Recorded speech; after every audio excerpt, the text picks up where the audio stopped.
1857 का जो भारतीय विद्रोह था वो भारत में ब्रिटिश ईस्ट इंडिया कंपनी के शासन के खिलाफ एक व्यापक लेकिन असफल विद्रोह था।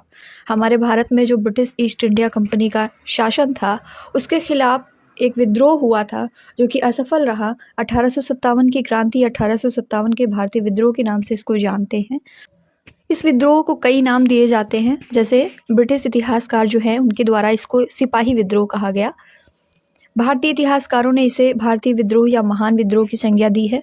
विनायक दामोदर सावरकर जो है इन्होंने 1857 का विद्रोह कहा भारतीय विद्रोह और स्वतंत्रता का पहला युद्ध कहा है। अब हम लोग डिस्कस करेंगे कि ये जो विद्रोह हुआ इसके क्या राजनीतिक कारण थे। अंग्रेजों की विस्तारवादी नीति, बड़ी संख्या में भारतीय शासकों और प्रमुखों को हटाया जाना, जिससे जो अन्य सत्तारूढ़ परिवार थे उनके मन में भय पैदा हो गया। काफ़ी सारे शासकों को उनकी राज सिंहासन से हटा दिया गया और वहाँ अंग्रेजों का शासन लागू हो गया। इससे जो अन्य सत्तारूढ़ परिवार थे, यानी जहाँ पर राजा हुआ करते थे, उनके मन में एक भय पैदा हो गया कि हमारी भी कंडीशन इसी तरीके से हो जाएगी, और यही रीजन बने विद्रोह के। रानी लक्ष्मीबाई के दत्तक पुत्र को झांसी के सिंहासन पर बैठने की अनुमति नहीं थी। जिनके अपने स्वयं के पुत्र नहीं होते थे, दत्तक पुत्रों को सिंहासन पर बैठने की परमिशन नहीं दी गई थी। डलहौजी ने अपने व्यक्तिगत सिद्धांत का पालन करते हुए सतारा, नागपुर और झांसी समेत कई रियासतों को अपने अधिकार में ले लिया था। जैतपुर, संबलपुर और उदयपुर भी हड़प लिए गए थे। लॉर्ड डलहौजी द्वारा अवध को भी ब्रिटिश साम्राज्य के अधीन कर लिया गया था, जिससे अभिजात वर्ग के हजारों लोग, जैसे अधिकारी, अनुचर और सैनिक, ये सभी बेरोजगार हो गए। इस कार्यवाही ने एक वफादार राज्य अवध को असंतोष और षड्यंत्र के अड्डे के रूप में प्रेरित किया। सामाजिक और धार्मिक कारण क्या हो सकते हैं? भारत में तेजी से फैल रही जो पश्चिमी सभ्यता थी, इसके कारण आबादी का एक बड़ा वर्ग चिंतित था। ब्रिटिश जो थे वो वेस्टर्न कल्चर को लेकर के आए थे, तो पश्चिमी सभ्यता के फैलने की वजह से भारत की जो आबादी थी, इसका एक बड़ा वर्ग इस बात से चिंतित हो गया था कि हमारी सभ्यता, हमारे धर्म को खतरा हो सकता है।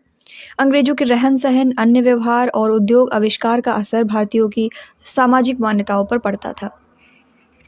1850 के एक अधिनियम द्वारा वंशानुक्रम के हिंदू कानून को बदल दिया गया था। ईसाई धर्म अपना लेने वाले भारतीयों की पदोन्नति कर दी जाती थी। हिंदू या मुस्लिम से क्रिश्चियन बन जाते थे, उनको प्रमोशन दे दिया जाता था, उनके पदों से उन्नति उनकी कर दी जाती थी। भारतीय धर्म का अनुपालन करने वालों को सभी प्रकार से अपमानित किया जाता था, ये भी एक बहुत चिंता का विषय था। कुछ पॉजिटिव चेंजेस भी हुए, लेकिन उन्हें अपने धर्म के लिए, अपनी सामाजिक व्यवस्था के लिए खतरा माना गया, जैसे सती प्रथा, कन्या भ्रूण हत्या। इन प्रथाओं को समाप्त करने और साथ में विधवा पुनर्विवाह, इसको वैध करने वाले जो कानून बने थे, उनको सामाजिक संरचना के लिए खतरा माना गया था। शिक्षा ग्रहण करने के पश्चिमी तरीके हिंदुओं के साथ साथ मुसलमानों की रूढ़िवादिता को सीधे चुनौती दे रहे थे। इन सभी सामाजिक और धार्मिक कारणों की वजह से विद्रोह फैला। अब कुछ आर्थिक कारणों को डिस्कस करते हैं। ग्रामीण क्षेत्र जो थे, वहाँ पर किसान और जमींदार भूमि पर भारी भरकम लगान और कर वसूली के सख्त तौर तरीकों से परेशान थे। अधिक संख्या में लोग महाजनों से लिए गए कर्ज को चुकाने में असमर्थ थे, जिसके कारण उनकी पीढ़ियां जो हैं, उनकी पीढ़ियों की पुरानी ज़मीनें उनके हाथ से निकलती जा रही थी। बड़ी संख्या में सिपाही खुद किसान वर्ग से थे और वे अपने परिवार गांव को छोड़ कर के आए थे, इसलिए किसानों का गुस्सा जल्द ही सिपाहियों में भी फैल गया। इंग्लैंड में औद्योगिक क्रांति के बाद ब्रिटिश निर्मित वस्तुओं का प्रवेश भारत में हुआ, जिसकी वजह से भारत में कुछ सेक्टर पूरी तरीके से बर्बाद हो गए। जैसे कपड़ा उद्योग है, यहाँ पर हस्तशिल्प चलता था, बहुत सारी चीज़ें हाथ से बनाई जाती थी। तो मशीनों का निर्माण होने से, इंग्लैंड में औद्योगिक क्रांति होने से वहाँ की चीज़ें यहाँ आने लगी, जिससे यहाँ का जो हस्तकला उद्योग था वो बर्बाद हुआ। भारतीय हस्तकला उद्योगों को ब्रिटेन के सस्ते मशीन निर्मित वस्तुओं के साथ प्रतिस्पर्धा करनी पड़ी थी। सैन्य कारण क्या थे? भारत में ब्रिटिश सैनिकों के बीच भारतीय सिपाहियों का प्रतिशत था 87%, लेकिन उन्हें ब्रिटिश सैनिकों से निम्न श्रेणी का माना जाता था। हमारे जो भारतीय सिपाही थे वो बहुसंख्यक थे, लेकिन ब्रिटिश सैनिक जो थे उनसे निम्न श्रेणी का उन्हें माना गया। एक भारतीय सिपाही को उसी रैंक के यूरोपीय सिपाही से कम वेतन का भुगतान किया जाता था। ये सैन्य कारण बना उस विद्रोह का। उनसे अपने घरों से दूर क्षेत्रों में काम करने की अपेक्षा की जाती थी। वर्ष 1856 में लॉर्ड कैनिंग ने एक नया कानून जारी किया, जिसमें कहा गया कि कोई भी व्यक्ति जो कंपनी की सेना में नौकरी करेगा तो ज़रूरत पड़ने पर उसे समुद्र पार भी जाना पड़ सकता है। इन सभी परेशानियों और डिस्क्रिमिनेशन के चलते सैनिकों में भी विद्रोह पैदा हुआ। अब हम लोग डिस्कस करते हैं कि सैनिक विद्रोह का उस समय तात्कालिक कारण क्या था। एक अफवाह फैली थी कि जो नई एनफील्ड राइफल है उसमें कारतूसों में गाय और सूअर की चर्बी का प्रयोग किया जाता है। अब क्योंकि सेना में मुस्लिम और हिंदू दोनों ही सैनिक थे, तो सिपाहियों को इन राइफलों को लोड करने से पहले कारतूस को मुंह से खोलना पड़ता था। हिंदू और मुस्लिम दोनों सिपाहियों ने उनका इस्तेमाल करने से इनकार कर दिया। लॉर्ड कैनिंग ने इस गलती के लिए संशोधन करने का प्रयास किया और विवादित कारतूस वापस ले लिया गया, लेकिन इसकी वजह से कई जगहों पर अशांति ऑलरेडी फैल चुकी थी। मार्च 1857 को नए राइफल के प्रयोग के विरुद्ध मंगल पांडे ने आवाज उठाई और अपने वरिष्ठ अधिकारियों पर हमला कर दिया था। वहीं से क्रांति की शुरुआत हो जाती है। फिर 8 अप्रैल 1857 को मंगल पांडे को फांसी दे दी गई थी। 9 मई 1857 को मेरठ में 85 भारतीय सैनिकों ने नए राइफल का प्रयोग करने से इनकार कर दिया और विद्रोह करने वाले सैनिकों को 10-10 वर्ष की उसमें सजा भी हो गई थी। हम लोग डिस्कस करेंगे कि विद्रोह का प्रसार कहाँ कहाँ पर हुआ, उस समय नेता कौन थे, विद्रोह की तिथि क्या थी और विद्रोह के ब्रिटिश दमनकर्ता जो थे वो कौन थे। जैसे दिल्ली में विद्रोह हुआ तो इसमें भारतीय नेता बहादुर शाह द्वितीय ने नेतृत्व किया था। विद्रोह की तिथि थी 11 मई 1857 और ब्रिटिश दमनकर्ता जॉन निकोलसन थे यहाँ पर। लखनऊ में बेगम हजरत महल ने नेतृत्व किया। 4 जून 1857 को हेनरी लॉरेंस दमनकर्ता थे। झांसी और ग्वालियर में रानी लक्ष्मीबाई और तात्या टोपे ने नेतृत्व किया था। 4 जून 1857 को क्रांति हुई और जनरल ह्यू ग्रोज जो हैं ये थे ब्रिटिश दमनकर्ता। कानपुर में नाना साहब 5 जून 1857। सर कोलिन कैम्पबेल जो हैं ये दमनकर्ता थे। इलाहाबाद और बनारस में मौलवी लियाकत अली ने नेतृत्व किया। 6 जून 1857 को कर्नल ऑनसेल यहाँ के ब्रिटिश दमनकर्ता हुए। फैज़ाबाद में मौलवी अहमदुल्लाह और जून 1857 में ये क्रांति हुई। कर्नल नील ने इनका दमन किया। जगदीशपुर में कुंवर सिंह अमर सिंह 12 जून 1857। विलियम टेलर व विसेंट आयर इन्होंने दमन किया है। बरेली में खान बहादुर खान जून 1857 में क्रांति उजागर हुई। विसेंट आयर जो थे ये ब्रिटिश दमनकर्ता थे। बिहार में कुंवर सिंह ने नेतृत्व किया है। जुलाई 1857 में विद्रोह उत्पन्न हुआ और विलियम टेलर जो थे ये ब्रिटिश दमनकर्ता थे। फतेहपुर की अगर बात करें तो अजीमुल्लाह यहाँ पर भारतीय नेता थे। 1857 में ये हुई और जनरल रिनार्ड जो हैं ये ब्रिटिश दमनकर्ता थे। अब हम लोग डिस्कस करेंगे कि इस विद्रोह के क्या क्या परिणाम हुए। भले ही ये क्रांति असफल रही लेकिन कुछ परिणाम हमें देखने को मिले। भारत में बेहतर शासन के लिए अधिनियम आ गया। Act of better government of India 1858। Company का शासन जो था, ईस्ट इंडिया कंपनी जो शासन कर रही थी उसका उन्मूलन हो गया पूरी तरीके से और ब्रिटिश क्राउन जो था, ब्रिटेन की महारानी, उन्होंने प्रत्यक्ष नियंत्रण अपने हाथ में ले लिया। संप्रभुता की घोषणा हो गई। महारानी विक्टोरिया जो थी उन्होंने ब्रिटिश भारत की संप्रभुता अपने हाथ में ले ली। राज्य सचिव, ईस्ट इंडिया कंपनी से सीधे प्रशासनिक नियंत्रण लेने के लिए राज्य सचिव की नियुक्ति कर दी गई थी। 1858 की रानी की उद्घोषणाएं क्या क्या थी। लॉर्ड कैनिंग जो था भारत का गवर्नर जनरल, उसको वायसराय की उपाधि दी गई थी। ये क्वेश्चन पूछा जाता है। घोषणा की गई कि विलय और विस्तार का युग समाप्त हो गया है। साथ ही ये भी घोषणा की गई थी कि भारतीय राज्यों को ब्रिटिश क्राउन की सर्वोपरिता को मानना होगा। भारत के लोगों में धार्मिक स्वतंत्रता, सभी की समानता और व्यक्तिगत मामलों में अंग्रेजों द्वारा हस्तक्षेप न करने का वादा किया गया था। ये भी एक पॉजिटिव पॉइंट निकल करके आया था। 1857 की क्रांति के समय मुगल शासक बहादुर शाह जफर थे।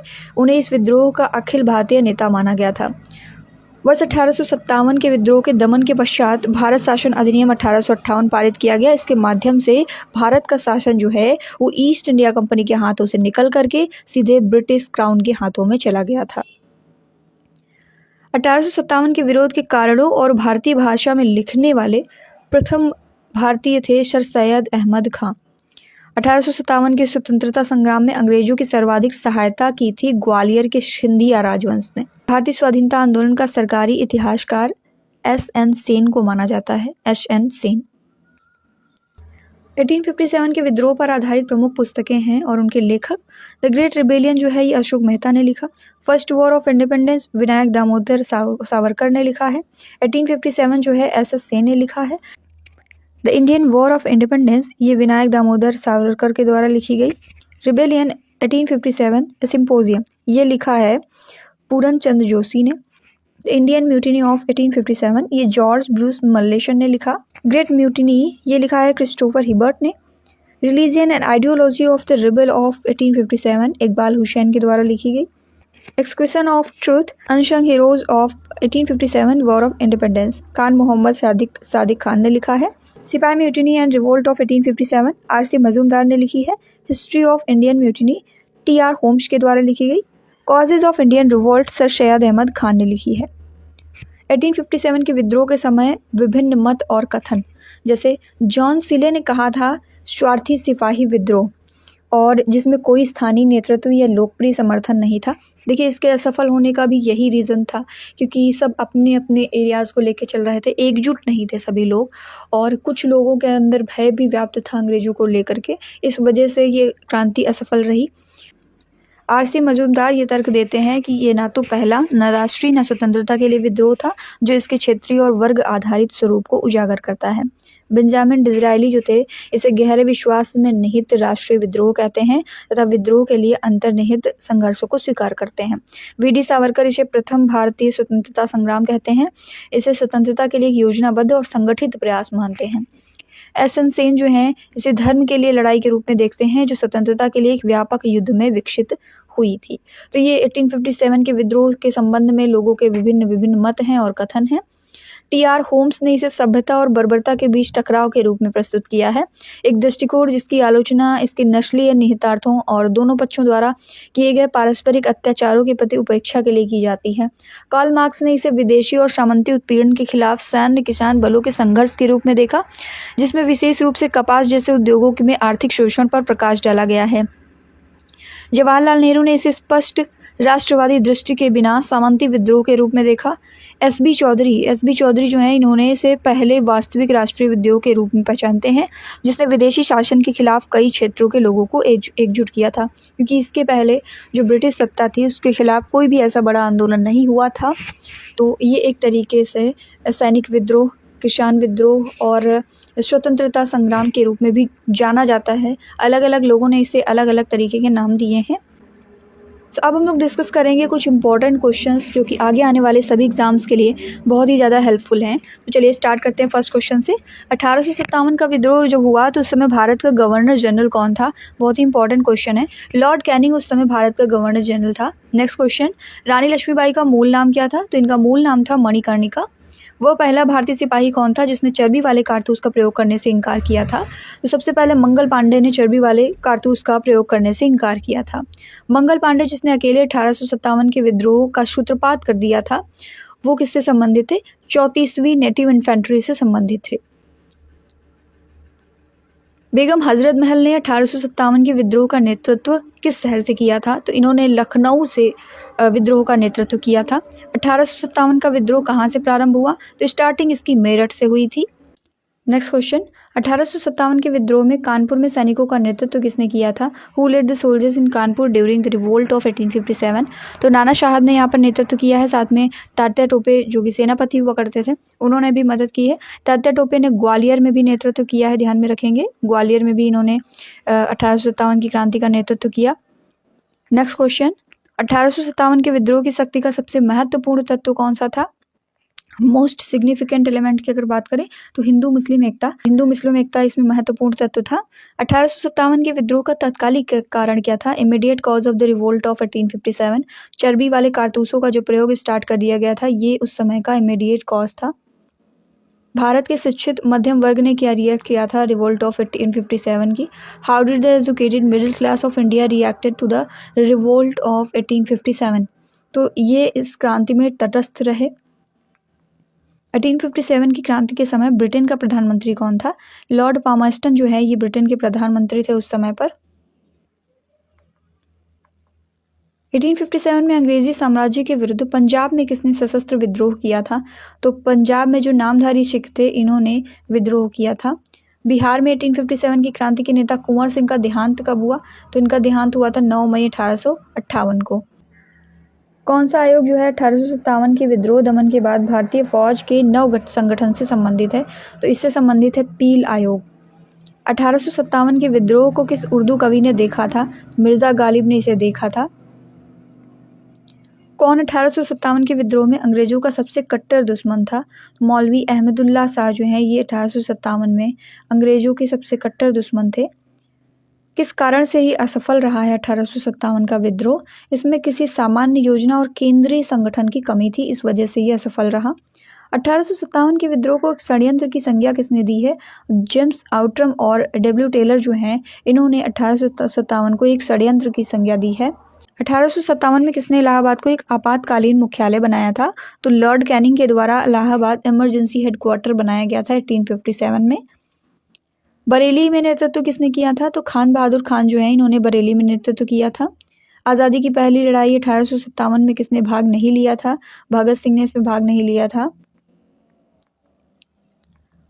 1857 में भारत में हुए विद्रोह के एक नेता तात्या टोपे का मूल नाम क्या था? तो इनका मूल नाम था रामचंद्र पांडुरंग। 1857 का जो विद्रोह हुआ इसके संदर्भ में किसे उसके मित्र ने धोखा दिया था जिससे अंग्रेजों द्वारा बंदी बनाकर मार दिया गया था? तो तात्या टोपे के मित्र ने धोखा दिया और इसकी वजह से अंग्रेजों द्वारा ये बंदी बना लिए गए और मार दिए गए। कौन सा एक क्षेत्र जो है 1857 के विद्रोह से प्रभावित नहीं था? तो झांसी भी प्रभावित था, जगदीशपुर भी, लखनऊ भी।